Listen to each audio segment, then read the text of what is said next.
izo mikoro wajya kuzegereza perezida w'ikipe cyangwa umuvugizi ukamubaza jewe ubu ndakora kontra yanjye ni umutoza wungirije ndakora nk'umutoza wungirije ariko akanya ndakora nk'umutoza mukuru kuko umukuru ataraza rero icyo mfashije waza kukibaza abayobozi ba Gicumbi jewe ubicyo mfite no gutoza iyi match ngategura indi kurikiye umutoza mukuru yaze ejo nkamwungiriza yaza mu kwezi gutaha nkaba nkomeje nkora akazi nk'umutoza mukuru ya football nikigenda ariko muze gushyira ku mashushanyo murebe niba na obstruction yabanje kuba umukinnyi wajya gakorerwa ikosa iyo riba ryasifuye naga igitego nyaka ko cyagiyemo cyari bujyemo ariko niko umupira ugenda urakina mahirwe wayabona ukayarata undi yayabona akayatsinda nkavuga rero ko ariyo mahirwe no musi n'ikimana yari yateguye no kwakira ibyabaye tugategura match ndi kurikiye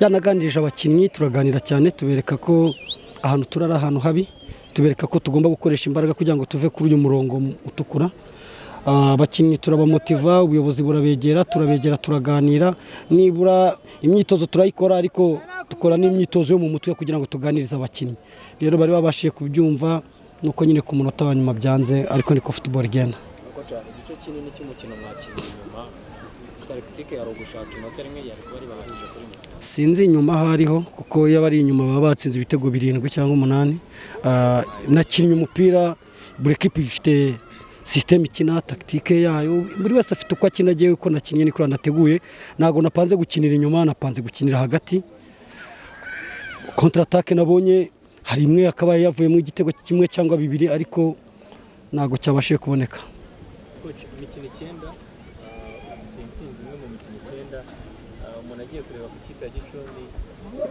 mwatangira kugira impungenge ko ikipe ishobora kumanuka ibibazo bigenda bivugwamo kudakinira mu rugo ibibazo bya mikoro aho ntibishobora kuzatuma uyu mwaka Gicumbi isura mu kigero cya kane nta kipe nage equipe izamanuka kubera Imana tuzakora n'imbaraga kuko iyo ubara ikipe iri ku mwanya wa nyuma urebe equipe 3 enye ziri imbere zo zirayirusha ngahe in case twabona amanota kuri match ebyiri dufite Nyagasana bitworoheje kuri KNC ku ikipe ya Gasogi no ku ikipe ya Heroes zo match ebyiri tubonye amanota 6 birashoboka ko twaba twigiye imbere birasaba ko dukora match kuri match kumanukaho n'ikipe ya 10 yamanuka kugeza akakanya baza amanota difference amanota hari rero nkavuga ko nta mpungenge mfite icyambere nuko tudacika intege dukora twese tugashyira hamwe tukabasha kubaka equipe kandi bizagerwaho umutoza wari wungirije yaragiye hanyuma wowe n'ubundi kibazo cyari cyatumye udahabwa ikipe ya Gicumbi nk'umutoza mukuru n'ikibazo cya lisansi ntabwo kirakemuka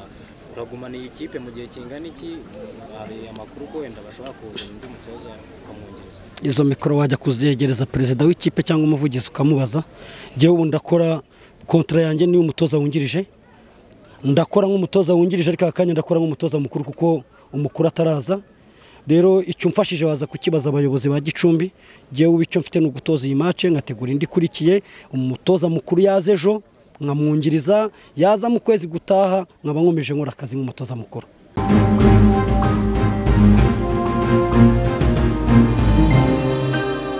The game was tough. Unfortunately, I'm happy for the result, but I'm not happy for the performance. We felt 2 or 3 opportunities in front of a keeper, and for us was very tough after the first play as the Gilbert.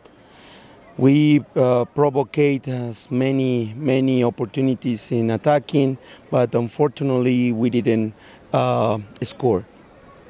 They play good. I mean, they tried.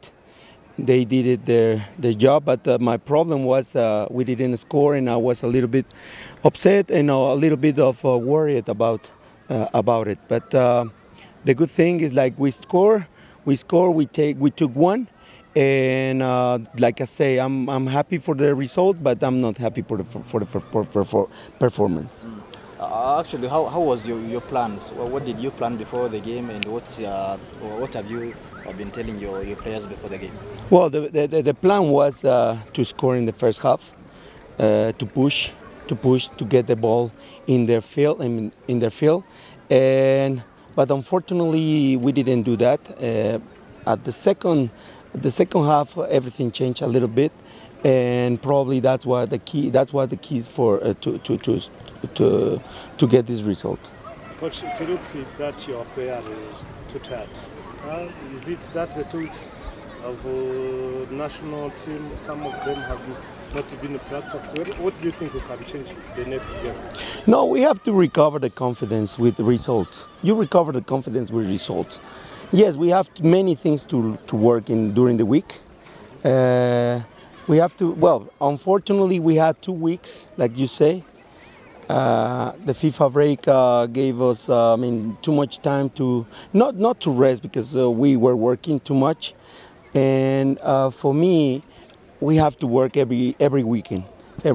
But now we have 7 matches. Well, after this one is 6 matches in less than 4 weeks. So we have to be smart. We have to be very intelligent and get the 3 points every single match.